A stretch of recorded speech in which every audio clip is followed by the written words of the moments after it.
요한복음 20장이고요. 21절과 우리 22절의 말씀입니다. 우리 큰 목소리로 두 절이니까요. 우리 함께 봉독하도록 하겠습니다. 예수께서 또 이르시되 너희에게 평강이 있을지어다. 아버지께서 나를 보내신 것 같이 나도 너희를 보내노라. 이 말씀을 하시고 그들을 향하사 숨을 내쉬며 이르시되 성령을 받으라. 아멘. 하나님의 말씀입니다. 하나님 말씀에 감사합니다. 오늘은 9월 넷째 주일입니다. 오늘 은혜로운 찬양에도 감사드리고 오늘 예배 함께 하시는 모든 성도님들께 주님의 크신 은혜가 함께 하시길 바랍니다. 아멘. 지난 한 주간 우리 교회는 해외 선교 답사 아웃리치로 함께 우리 주님의 마음, 주님의 선교를 품게 되었습니다. 우리 선교 답사팀으로는 저와 우리 당의 서기 되시는 노승환 장로님, 또 해외 선교 사역 원장으로 되시는 장순우 장로님과 함께 온두라스와 우리 도미니카 공화국에서 선교사님을 만나고 우리 선교 사역을, 하나님의 선교를 함께 경험하고 왔습니다. 우리 지도에 보시듯이 온두라스는 중남미에 있는 나라이고요. 도미니카 공화국은 우리 카리비해 아이티의 바로 옆에 있는 나라입니다. 참 열악한 환경과 상황에서 선교사님들이 정말 열정을 가지고 복음을 전하는 모습을 보았을 때 감동도 되었고, 또한 정말 복음을 위해 더 열심히 살아야 되겠다는 결단도 있었습니다. 복음을 멈추지 않으시는 하나님, 지역과 열방으로 부르시고 보내시는 하나님의 선교가 정말 열방의 세계 곳곳에, 특별히 온두라스와 도미니카 공화국에 이루어짐을 감사하며 하나님께 찬양을 돌려드립니다. 우리 월요일부터 수요일까지는 온두라스의 권영갑 선교사님을 만나고 또 선교 사역에 함께 동참하였습니다. 우리 권영갑 선교사님이 이렇게 본인의 성함을 소개하시더라고요. 저는 갑절의 영감을 받은 선교사입니다. 권영갑 선교사님 이시고요. 13년간 선교를 통해서 특별히 온두라스의 프레그레소라는 곳에서 지역 마을에 많은 선교 열매를 맺고 계십니다. 특별히 권 선교사님, 권원갑 선교사님은 지역 공립학교 안에 이 선교센터가 있습니다. 제가 선교를 하면서 공립학교 안에 선교센터가 있는 걸 처음 보았는데요. 이처럼 지역에 있는 분들, 특별히 지역의 공립학교와 좋은 그런 관계를 맺으시고 많은 특별히 열매를 학교에서 태권도 사역으로 열매 맺고 계십니다. 온두라스와 중남미의 이 태권도의 젊은 세대의 큰 인기를 얻고 있는데요. 이 선교사님께서 원래는 태권도를 잘 모르셨는데, 하지 않으셨는데 선교사로 헌신하시면서 태권도를 배우시고 태권도 사역으로 이 온두라스의 젊은 세대를 나라의 리더로, 또 영적 리더로 훈련하는 선교 사역을 하고 계셨습니다. 특별히 이 태권도 사역을 할 때 이 말씀 성경을 암송하고 성령의 9가지 열매, 여러 가지 있는 말씀들을 함께 태권도 사역의 젊은 세대들에게 가르치시는 것을 보고 참 감동이 되었습니다. 예수의 젊은 세대 군사들, 일꾼을 세우는 일을 선교 사역을 하고 계시고, 또 20개가 넘는 교회들을 개척하셨습니다. 사진에 있는 교회들이 그 중에 하나의 교회였는데요. 참 이 지역에 있는 목회자들을 양성하고 또 교회들을 세우시는 것을 보면서 참 이 선교의 열매들을 또 감사하게 되었습니다. 이 사진에 보시듯이 몇몇 교회는 여전히 흙바닥의 교회입니다. 참 그 모습을 보면서 마음에 또 안타까움이 있고 완성되기를 기도했으며, 또 이제 매주 이렇게 우리들은 편안하게 신앙생활을 할 수 있음에 우리의 모습을 돌아보게 되었는데, 근데 그들의 예배와 그들의 신앙이 더 뜨겁고 주님을 사모하는 마음에 또 우리의 자신의 신앙을 회개하고 돌아보는 시간을 가졌습니다. 수요일까지는 이 온두라스의 지역을 함께 경험하고 또 선교사님을 만나게 되었고요. 수요일부터 돌아오는 금요일까지는 이 도미니카 공화국의 산토도밍고 지역에서 한 1시간 반 정도 떨어진 마을에서 사역을 하고 계시는 권호준 선교사님을 뵙고 선교 사역에 동참했습니다. 고는 선교사님은 저희 교회에서 계속해서 함께 돕고 있는 선교사님으로 IT에서 선교를 13년간 하셨죠. 우리 교회에서도 단계 선교팀이 함께 사역에 동참한 적이 있습니다. 근데 이제는 IT가 조금 어려운 상태에 있게 된 거 다 아실 겁니다. 무정부 상태로 어려움에 위험성이 있으셔서 도미니카로 오시게 되었고 IT의 난민을 돕는 선교 사역을 지금 이루어 가고 계십니다. 길지 않는 기간을 IT에 오셔서 교회를 개척하시고 또 IT의 선교에서 IT의 난민 선교로 계속해서 이어가시며 특별히 IT 우리 형제 자매들을 위해서 잃어버린 정체성 난민들의 그러한 삶을 돕고 계셨습니다. 참 이 고는 선교사님의 사역을 보면서 13년 동안 이루셨던 이 사역을 다 내려놓고 오셔야 되는 그 일에 함께 기도하며 하나님의 뜻을 또 나누었습니다. 그리고 이번에 우리 두 분 다 권씨신 선교사님, 권영갑 선교사님, 권어준 선교사님 뿐만 아니라 한 분의 선교사님을 더 뵙게 되었습니다. 함께 우리 권원 선교사님과 함께 선교센터에서 동역하시는 강명관 선교사님을 뵙게 되었는데요. 학교 선교로 지역 마을에 복음을 전하시는 그런 선교사님이신데 아마 여러분들 중에 그 한국에 10여 년 전에 소명이라는 선교 다큐 영화를 보신 분들이 계실 겁니다. 이 브라질의 아마존 선교 오지의 선교를 하고 계시는 성경 번역을 25년 동안 하셨는데요. 이 강명관 선교사님을 이번에 만나게 되었습니다. 이 소명이라는 선교 다큐 영화는 이 한국에서 이런 다큐 영화, 선교 영화는 드물게 한 10만 명 이상이 보셨다라고 합니다. 특별히 믿는 자만이 아니라 믿음이 필요한 분들에게도 감동이 되는 그런 선교를 알리셨던 분이시죠. 이렇게 두 나라 세 분의 선교사님 또 여러 또 선교 사역을 보면서 참 많은 그런 기도와 또 감사와 또 함께 하나님의 선교의 뜻을 나누게 되었습니다. 5일간의 기간에 두 나라를 돌아보는 것이 쉽지 않았고 또한 하나님의 그 선교를 더 보기 원했던 마음이 있었지만 이제 금요일 날 돌아오게 되었고요. 또한 앞으로 우리 교회의 해외 선교와 앞으로 우리 이 선교적 교회의 지역과 열방을 섬기는 지저스 노멀의 선교적 교회로 하나님의 선교에 동참하는 교회로 배움과 깨달음, 비전과 사명을 품게 되었습니다. 앞으로도 우리 주 예수 교회가 하나님의 선교에 동참하는 선교적 교회로 지역과 미주와 열방을 섬기는 교회가 되기를 간절히 바랍니다. 많은 기도와 또 후원, 동참과 동력을 할 수 있기를 바라며 앞으로 또 해외 선교에 또 하나님께서 하나님의 길을 열어주시기를 기도합니다. 하나님께 모든 감사를 드리고요. 또 한 주간 동안 기도해 주시고 후원해 주신 모든 성도님들께 감사드립니다. 자, 오늘 선교의 마음을 담아서 말씀을 이제 선교의 오늘 나눈 말씀과 이어서 이어가고자 하는데요. 오늘부터 이제 하반기에 나눌 말씀 시리즈는 WWJD라는 말씀 시리즈입니다.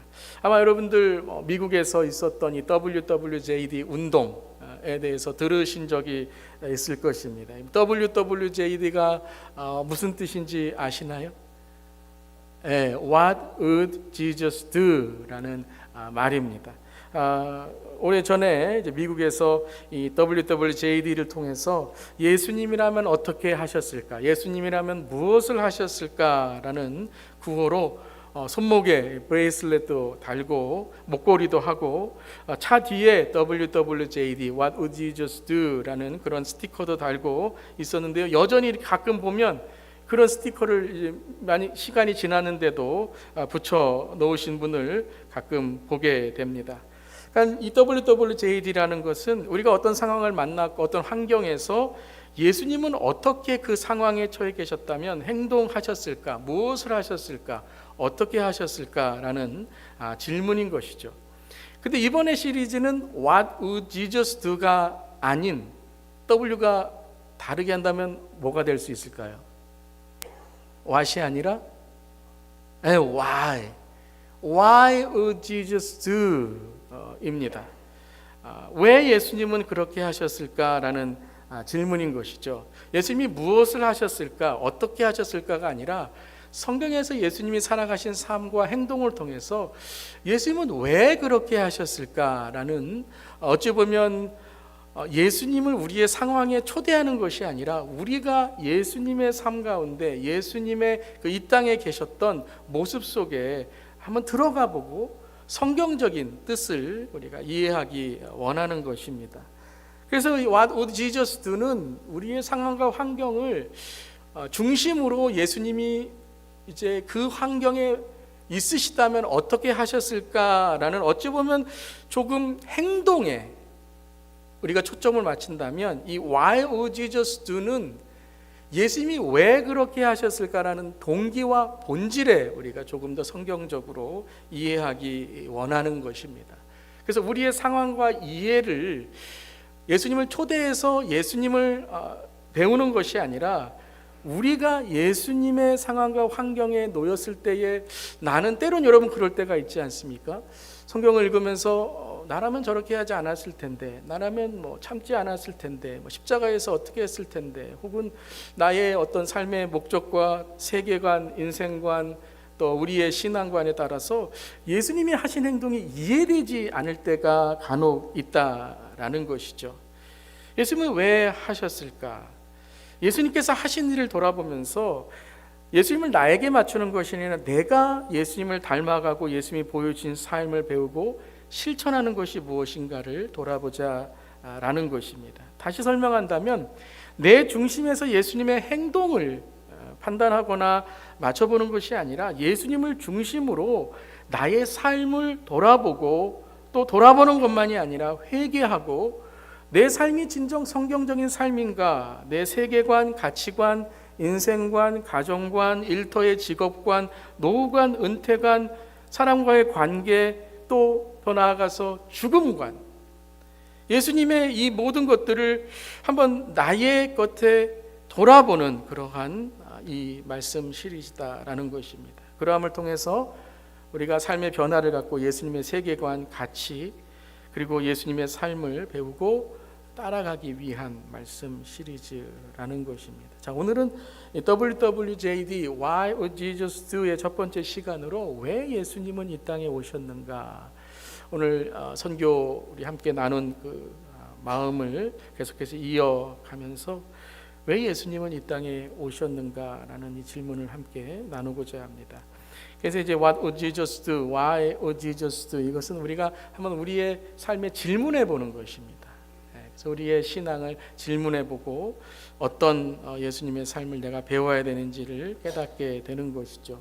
그러니까 단지 교리적인 그러한 말씀을 배우는 것만이 아니라 내가 어떤 삶을 살아가야 되는지, 그리고 내가 예수님을 따라가지 못한 삶이 있었을 때에 내가 성경적이지 않은 삶을 살았구나라는 것을 깨닫고 회개하는 것입니다. 특별히 오늘은 우리 선교와 선교적 삶을 이해하는 그런 차원에서 좋은 질문, 그리고 본질적인 질문이라고 생각합니다. 예수님이 이 땅에 왜 오셨을까요? 제일 먼저는 우리 come에 조금 강조를 가졌으면 좋겠습니다. Why would Jesus come? 예수님은 왜 오셨을까라는 것이죠. 그래서 오신 목적이 무엇인가를 먼저 우리가 보기를 원합니다. 여러분들 아마 세례 성경 공부나 또 제자 훈련이나 혹은 다른 말씀의 성경 공부를 하실 때 예수님이 왜 이 땅에 오셨는지에 대해서 많이 여러분들이 또 성경 구절을 통해 배우셨을 겁니다. 우리 몇 구절 성경 구절을 보면서 예수님이 왜 이 땅에 오셨는지 함께 나누도록 하겠습니다. 우리 먼저 마태복음 9장 13절 우리 함께 읽어보겠습니다. 너희는 가서 내가 긍휼을 원하고 제사를 원하지 아니하노라 하신 뜻이 무엇인지 배우라. 나는 의인을 부르러 온 것이 아니요 죄인을 부르러 왔노라. 왜 예수님이 오셨다고요? 죄인을 부르러 오셨다라는 것이죠. 죄인을 부르셨다라는 것은 죄를 회개하는 자들에게 바로 예수님을 영접하게 하시고 예수님이 그들에게 영생과 구원을 허락해 주신다라는 것이죠. 믿으십니까? 아멘. 그래서 우리의 삶의 구원의 시작은 바로 내가 죄인인 것을 고백할 때라는 것입니다. 자, 마태복음 10장 45절 말씀 함께 읽어보겠습니다. 인자가 온 것은 섬김을 받으려 함이 아니라 도리어 섬기려 하고 자기 목숨을 많은 사람의 대속물로 주려 함이니라. 예수님이 왜 오셨다고요? 섬김을 받는 것이 아니라 섬기려 오셨다라는 것이죠. 근데 그 섬김이라는 것이 단지 어떠한 이 땅에 있는 좋은 것을 나누고 베푸는, 또 내가 다른 사람을 도와주는 섬김만이 아니라 가장 최종적인 예수님의 섬김은 무엇입니까? 십자가죠. 자기 목숨을 많은 사람의 대속물로 주려 함이니라 라는 것입니다. 여러분, 예수 안에 우리의 영생과 죄사함과 구원이 있는 줄 믿습니다. 그래서 예수님의 그 섬김, 우리에게 자기의 그 목숨을 희생하심으로, 대속물로, 어린 양으로 우리를 구원하시기 위함이다라는 것입니다. 마가복음 1장 38절 외우셨나요? 함께 읽겠습니다. 이르시되 우리가 다른 가까운 마을들로 가자. 거기서도 전도하리니 내가 이를 위하여 왔노라. 왜 예수님이 오셨다고요? 전도라는 것이 하나님의 나라, 복음을 알려주시기 위해서라는 것이죠. 그 하나님의 메시지, 하나님의 선교, 하나님의 복음의 기쁜 소식을 전하러 오셨다라는 것입니다. 요한 1서에도 요한은 이렇게 우리에게 예수님이 오신 것을 증거합니다. 죄를 짓는 자는 마귀에게 속하나니 마귀는 처음부터 범죄함이라. 하나님의 아들이 나타나신 것은 마귀의 일을 멸하려 하심이라. 하나님의 아들 예수님이 나타나시고 오신 것은 무엇을 하시기 위함이라고요? 사탄의 마귀를 멸하는 것이죠. 우리를 지옥 가게 하는 것이 아니라 마귀의 죄의 사슬에 묶여 있는 우리들을 영생과 천국과 구원으로 인도하시기 위해서 마귀와 사탄을 멸하는 그 승리의 선포를 위해서 오셨다라는 것입니다. 아멘. 아멘. 이 시간에 묶인 것이 풀릴지어다. 아멘. 자, 요한복음 10장 10절도 그럼 우리가 구원과 영생만이 아니라 또한 어떤 삶을 살기를 원하시는가? 왜 오셨는가? 함께 읽겠습니다. 내가 온 것은 양으로 생명을 얻게 하고 더 풍성히 얻게 하려는 것이라. 자, 예수님이 오신 것은 양으로 생명을 얻게 하고, 이 생명이 뭐죠? 영생, 구원, 천국인 것이죠. 근데 거기에서만 끝나는 것이 아니라 우리의 삶이 어떻게 되기를 원하신다고요? 풍성하게 되기를 원한다. 꼴을 먹는 거죠. 목자와 함께 꼴을 먹고 풍성하게 주님과 함께 구원의 삶, 축복의 삶을 살기 원하신다라는 것입니다. 여러분, 이 삶, 풍성한 삶을 살아가시는 성도님 되시기를 바랍니다. 자, 그러면 여기에서 이제 오심의 목적들을 우리가 알게 된 것이죠. 그런데 여러분, 한 가지 우리가 질문해야 될 것은, 이 목적을 이루시기 위해서 예수님이 오셨다면, 예수님이 오시지 않았으면 이 목적을 이루지 못했을까요? 여러분, 이게 참 신학적인 문제이고 우리가 성경적으로 생각해야 될 문제이지만, 우리가 그냥 이 모든 목적들을 하나님께서 우리에게 그냥 말씀만 하셨다. 물론 다른 목적들이 있으시고 예수님이 십자가에 돌아가시는 예언도 있으시지만, 하나님의 차원에서 우리가 본다면 하나님은 말씀으로 세상을 창조하신 줄 믿습니다. 다 믿으시죠? 하나님이 창조하신 세상인 줄 믿습니다. 그럼 말씀으로 창조하신 세상이라면 말씀으로도 우리를 구원하실 줄 믿습니다. 그러니까 꼭 오시지 않아도 너희 구원 받았어. 그럼 구원 이루어질 거예요. 영생이 있을 거야. 영생 있을 거야. 마귀 사탄에게 멸할지어다 하면 멸해질 줄 믿습니다. 그것이 말씀의 능력인 것이죠. 그런데 우리가 이 목적을 위해 오셨지만, 그러면 한 가지의 질문은 무엇이냐 하면, 그러면 오시지 않아도 이루어질 수 있는 것인데 왜 이 땅에 오셨을까라는 것을 다시 한번 생각해 보아야 할 것입니다. Why would really Jesus come and do? 왜 예수님이 이 땅에 오셔서 왜 이 땅에서 그 사역을 감당하셨는가라는 것입니다. 자, 이것이 어찌 보면 하나님의 선교라는 차원에서 우리가 이해할 수 있는 것입니다. 그 목적을 이루실 수 있지만 우리에게 그 목적을 이 땅에 이루셔야 되는 그 또 다른 목적은 무엇이냐면 바로 오늘 요한복음 20장 21절의 말씀이다라는 것이, 우리 함께 읽어보겠습니다. 예수께서 또 이르시되 너희에게 평강이 있을지어다. 아버지께서 나를 보내신 것 같이 나도 너희를 보내노라. 예수님이 왜 오셨다고요? 하나님 아버지께서 보내셨기 때문에 오셨다는 거예요. 하나님의 선교를 이루시기 위해서 이 땅에 오셨다라는 거예요. 여러분, 예수님이 이제 앞으로 Why Would Jesus Do의 시리즈의 하나의 핵심이 뭐냐면요, 예수님이 어떠한 행동이나 삶을 보여주신 것은 예수님 자신을 위한 게 아니라는 거예요. 누구를 위한 거예요? 네, 하나님을 위한 것인데 우리에게 본을 보여주시기 위한 거예요. 하나님께는 영광을 돌리고 우리에게는 본을 보여주신 것인데 왜 하나님께 영광을 돌리는 그 모습을 보여주셨는가? 우리가 영광을 돌리고 우리가 예수님을 닮아가는 삶을 살라라는 것이에요. 예를 들어 주기도문은 예수님을 위한 기도가 아니에요. 제자들에게 가르쳐 주신 기도고 우리가 기도하라고 예수님이 보여주신 것이죠. 예수님이 유혹을 이기신 것도 예수님이 유혹을 이기지 못하셔서 말씀으로 이기신 것이 아니라 우리가 어떻게 유혹을 이기고 사탄을 멸할 수 있는가에 대한 말씀으로의 승리를 보여주신 줄 믿습니다. 그러니까 예수님의 어떤 행동이나 예수님의 삶을 볼 때 예수님 그렇게 사셨으니까 예수님 참 신앙생활 잘하시네, 이것이 아니라 우리가 어떻게 신앙생활을 잘하고 어떤 갈등과 관계 속에서 어떤 사람이 돼야 되고 어떤 이 땅에서 하나님의 나라를 이루어가는 백성, 하나님의 선교에 동참하는 자가 돼야 되는지를 보여주신 것이다 라는 거예요. 자, 그 차원에서도 이 말씀을 우리가 보면 예수님께서 이 땅에 오신 것은 하나님이 예수님을 보내셔서 이 땅에 오신 하나님의 선교를 이루기 위함인데 그 목적을 이루신 또 하나는 뭐냐면 나도 너희를 보내노라 라는 거예요. 그러니까 우리에게 어떤 신앙을 가져야 되는가, 우리에게 어떤 삶을 가져야 되는지를 예수님 자신이 아버지께 보내심을 받음으로 우리에게 알려주신 것이죠. 즉 예수님의 선교적 삶을 볼 때 우리 또한 보내심을 받은 삶을 살아야 된다라는 것이에요.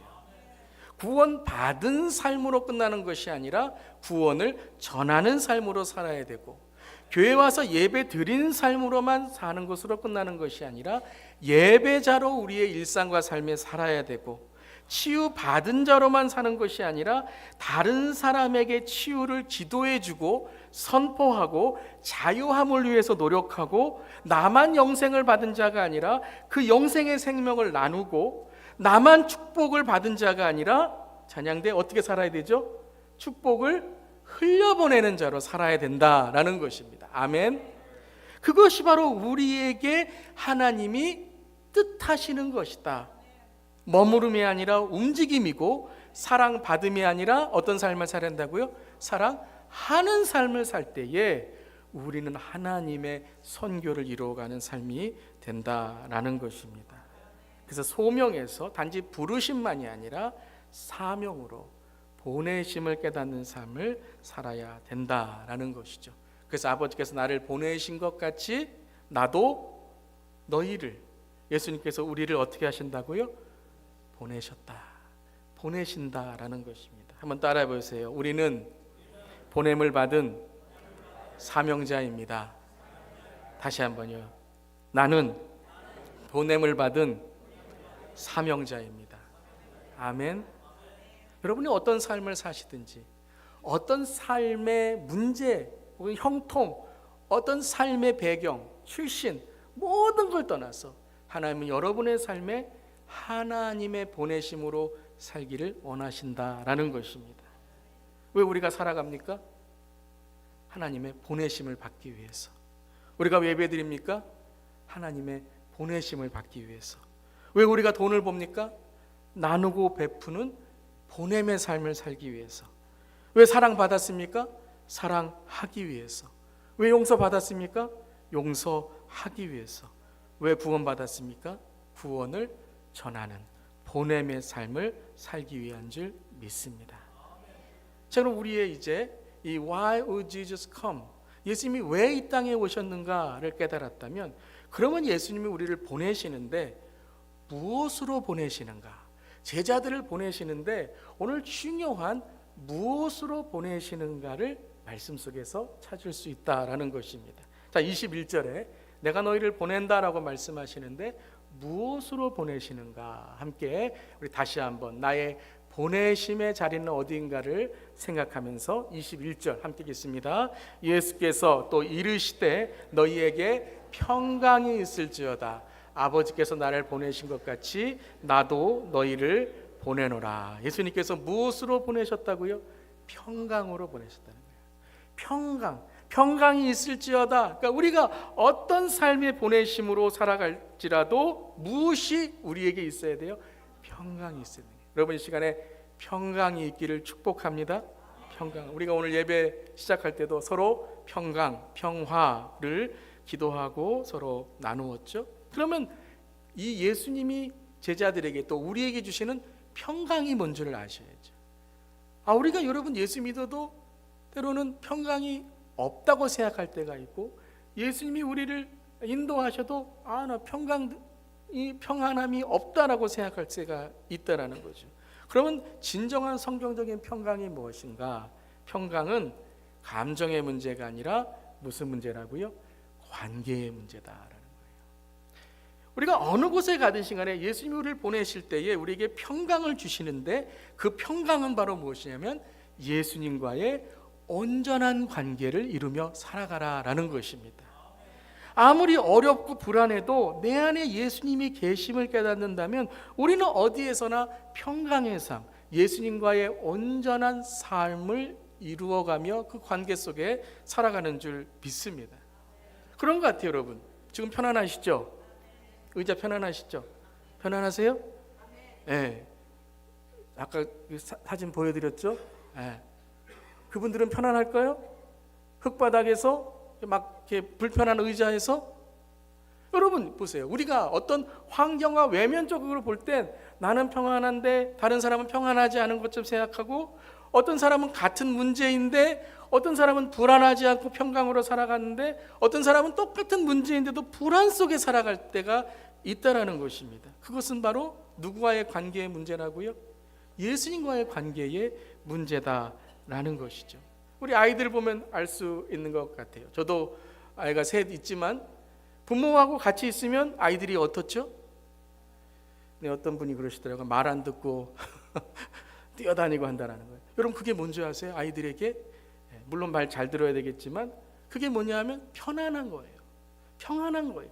부모님과의 관계 속에서 그들은 자유, 평안함, 안전함을 느끼게 되는 것이죠. 근데 그들이 부모님과의 관계가 깨어져 혹은 떨어져 있다면 그 평강의 관계는 아무리 좋은 곳에 있을지라도 불안하며 불완전하게 된다라는 것이죠. 사랑하는 성도 여러분, 오늘 주님과의 관계 속에서 평강이 있기를 축복합니다. 우리의 삶 속의 평강은 예수님과의 관계 속에서 이루어지는 것이죠. 그래서 예수님은 제자들을 보내실 때에 바로 이 평강, 주님과의 관계를 온전히 하라, 이 평강의 삶으로 보내셨다라는 것이죠. 우리 선교사님을 뵙고, 권원선 선교사님 특별히 13년간 IT에서 선교 사역하시며 많은 사역들을 하셨는데 한순간에 그 모든 것들을 내려놓고 나오셔야 되는, 자동차라든가 거기에 있는 기기들을 갖고 나오지 못하셨는데 그것 또한 갱들에게 빼앗겼다라는 소식을 듣게 되신 것이에요. 마음이 어땠을까요? 마음이 정말 불안하고 정말 하나님을 원망할 수 있는 그런 상황까지 있으셨다라는 거예요. 그런데 가만히 선교를 뒤돌아보니 그 모든 것들이 하나님이 이루신 것이라면 하나님께서 또한 앞으로 이루어 주실 것이다 라는 평강이 있게 되었다는 거예요. 내가 이것을 이루고 내가 이것을 하고 내가 사람들을 모으고 내가 그럴 때에는 사람들과 갈등, 사람들과 마음의 짜증, 이런 문제들이 있었는데 이 모든 것들을 한번 잃어보니까 이것이 내가 한 것이 아니구나, 하나님이 하신 것이구나, 그리고 앞으로도 내가 하는 것이 아니구나, 하나님께서 하실 것이다라는 평강을 주셨다라는 거예요. 여러분, 우리가 말은 쉽지만요, 저도 이렇게 들은 여러분 그 소식으로 말씀드리는 게 쉬울지 모르지만 여러분 실제적으로 선교사님이 그 일을 당했다고 생각해 보세요. 여러분 중에서도 그러한 삶의 어려움을 당하는 그러한 때가 있으실 거예요. 그런데 여러분, 우리의 삶은 예수님이 인도하시고 책임지시는 줄 믿습니다. 그 길을 주님과 함께 한다면 눈에 보이는 것에 우리의 마음을 빼앗기는 것이 아니라, 들리는 말에 마음을 빼앗기는 것이 아니라, 보이는 관계 속에 우리의 삶을 판단하는 것이 아니라, 예수님과의 관계를 정리하고 예수님과의 관계를 정비하고 예수님의 관계를 정직하게 우리가 주 앞에 나아가며 다시 한번 우리의 자신이 회개와 회복으로 주님을 만날 줄 믿습니다. 여러분, 정말 우리 사랑하는 성도 여러분, 이 시간에 평강이 있을지어다. 예수님과의 평강이 있을지어다. 정말 세상에 빼앗을 수 없는 이 평강을 통해서 오늘 주님과의 관계가 다시 한번 새롭게 되고, 또 주님을 내 안에 모시는 구원의 영생의 기쁨이 사랑하는 성도님들에게 함께 하시기를 간절히 바랍니다. 근데 여러분, 이 예수님과의 평강의 관계가 이루어지니까 그 다음에 어떤 관계가 있냐면 다른 이들과의 관계가 열리게 된다라는 것이죠. 선교사님들이 그런 거예요. 14년간 25년간 다른 이들과의 관계 속에서도 내가 어떤 것을 이루려고 할 때에 관계가 어긋나고 관계가 때로는 섭섭하고 실망이 있었는데, 그 모든 것들도 내 안에 계신 예수님을 만나게 하도록, 내 안에 계신 예수님을 보여주려고 할 때에 정말 하나님께서 이루시는 관계, 때로는 그들을 사랑으로 사랑해주고 때로는 책망으로 그들을 격려하고, 그리고 하나님께서 보내신 선교 동력자들을 만나는 열매를 맺게 되었다라는 것입니다. 사랑하는 성도 여러분, 평강으로 보내시는 주님, 주님과 평강으로 하나가 되고 우리 모두가 그리스도의 평강으로 하나가 되고, 또한 그리스도의 평강으로 세상에 주님을 모르는 자들에게, 잃어버린 영혼들에게, 지금도 불안과 어려움으로 있는 우리 형제 자매들에게 그 예수 그리스도의 평강을 전하는 우리 모두 되기를 바랍니다. 평강을 주신, 평강으로 보내신 예수님이 또한 그들을 보내시면서 22절에 두 번째 또 하나의 그들에게 아주 중요한 말씀을 하십니다. 그것이 22절입니다. 함께 읽겠습니다. 이 말씀을 하시고 그들을 향하여 숨을 내쉬며 이르시되 성령을 받으라. 무엇으로 보내신다고요? 성령으로 보내신다라는 거예요. 사랑하는 성도 여러분, 성령만이 우리의 힘이 되시는 줄 믿습니다. 그러니까 성령을 의지할 때에 우리가 성령 안에 힘을 얻고 성령을 통하여 우리가 예수 그리스도의 삶을 전할 수 있다라는 것이죠. 성령이 누구이십니까? 성령은 하나님의 영이시고 예수님의 영이십니다.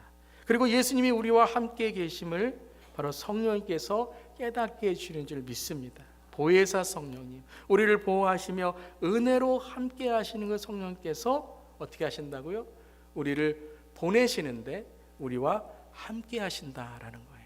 우리를 홀로 두지 않으시고 우리와 함께 하시는 성령님, 그 성령님으로 인해서 우리가 보냄받은 자가 되어야 된다라는 것입니다. 평강이 우리 안에 있는 주님과의 관계라면 성령 충만함, 성령으로 우리가 우리의 삶을 살아가는 것은 바로 우리의 삶의 변화라는 것이죠. 변화, 성령의 능력으로 변화된 삶을 살아가는 것입니다. 그래서 사도행전 1장 8절에도 함께 읽겠습니다. 오직 성령이 너희에게 임하시면 너희가 권능을 받고 예루살렘과 온 유대와 사마리아와 땅끝까지 이르러 내 증인이 되리라 하시니라. 권능이 뭐예요? 권능은 능력입니다. 권능은 우리가 할 수 없는 어떤 것을 하게 하시는 힘이라는 거예요. 그런데 이 권능을 받는 것, 어떨 때 우리가 이 권능으로 살아갈 수 있어요? 오직 성령이 너희에게 임하시면, 우리와 함께 하시면 성령으로 우리가 능력으로 살아가는 줄 믿습니다. 근데 여러분 그래요. 제자들도 그랬죠. 사도행전 2장까지 성령이 그들 안에 있었는데 이 성령이 너희에게 임하시면 권능을 받는 것을 알았지만 그들이 여전히 불안하고 겁이 나고, 그리고 그들이 용기가 없는 삶을 살았다라는 것이, 성령이 그들 안에 있는데, 성령의 내주가 있는데 그들이 성령 충만한 삶을 살지 못했던 것이죠.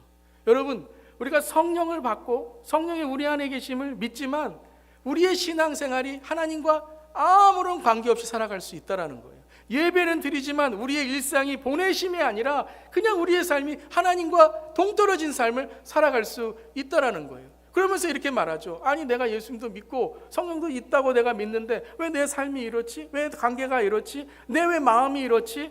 왜 그런 줄 아십니까? 성령이 내 안에 계신데 내 죄와 내 육과 세상이 그 성령의 충만함을 막고 있다라는 거예요. 그러니까 내가 그것을 경험하지 못하고 체험하지 못하는 것이죠. 성령의 내주만이 아니라 성령의 충만함으로, 그리고 성령의 충만함이 능력으로 변화되기 위해서는 성령의 열매를 맺는 순종이 있어야 된다는 거예요. 우리가 순종할 때에 이 성령이 우리에게 임하신 권능으로 예루살렘과 온 유다와 사마리아와 땅끝까지 이르러 예수의 증인된 삶, 한마디로 말하면 예수로 변화된 능력의 삶이 될 줄 믿습니다. 우리가 많은 경우에 선교 그러면 선교사님들만, 내가 어떠한 전도 그러면 전도 신앙생활 잘하시는 분들만, 그렇게 우리가 분리시켜서 다른 사람은 보내심을 받았지만 나는 보냄을 받은 사람이 아닌 것처럼 살아갈 때가 있다라는 것이에요. 나는 너무 바빠서요. 나는 무엇이 없어서요. 나는 믿음이 없어서요. 나는 교회 아직 다닌 지 별로 오래되지 않았어요. 아니요, 여러분.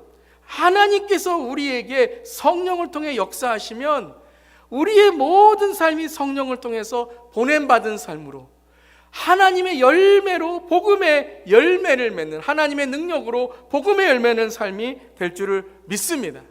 이제 여러분 보내심을 받은 거예요. 가정에서, 일터에서, 또한 우리의 삶에서, 그리고 여러분 선교를 통해 땅끝까지 주님의 복음을 전하는 우리 성도님들, 저 여러분 되기를 주님의 이름으로 축원합니다. 그래서 평강의 우리 안에 예수님과 관계를 통해서 성령의 순종을 통해 우리가 보냄받는 삶의 능력을 경험할 수 있다라는 것입니다. 우리 마지막으로 함께 읽겠습니다. 성령의 감동으로 말하고 행동하고 전하고 살아갑시다. 무엇으로 우리가 살아간다고요? 성령의 감동으로 말하고 행동하고 전하고 살아가는 삶, 그것을 위해 우리가 보냄받은 줄 믿습니다. 가정에서도 성령의 감동으로 말하고 행동하고 전하고 살아가는 선교적 가정 되시고, 일터에서도 특별히 안 믿는 분들을 위해서 우리가 해외 또 저 먼 땅까지 선교하지만 여러분 또 하나의 우리가 선교의 대상들이 우리 주위에도 있습니다. 여러분 옆집에 혹은 같이 일하시는 분들 중에 우리가 비행기 타고 가지 않아도 우리 옆에 계신 땅끝에 있는 우리의 전도, 선교 대상자들이 있다라는 것입니다. 어디에 있든지 간에, 우리가 어느 삶을 살아가든지 간에 우리 모두가 예수님이 보내시는 보내심의 자리에서 하나님의 선교에 동참하는 우리 모두 되기를 주님의 이름으로 축원합니다. 여러분의 보내심의 자리는 어디입니까? 그 자리에서 주님의 보내신 그 삶을 통해 평강으로 성령으로 주님의 그 나라를 세워가는 저 여러분 되기를 주님의 이름으로 축복합니다.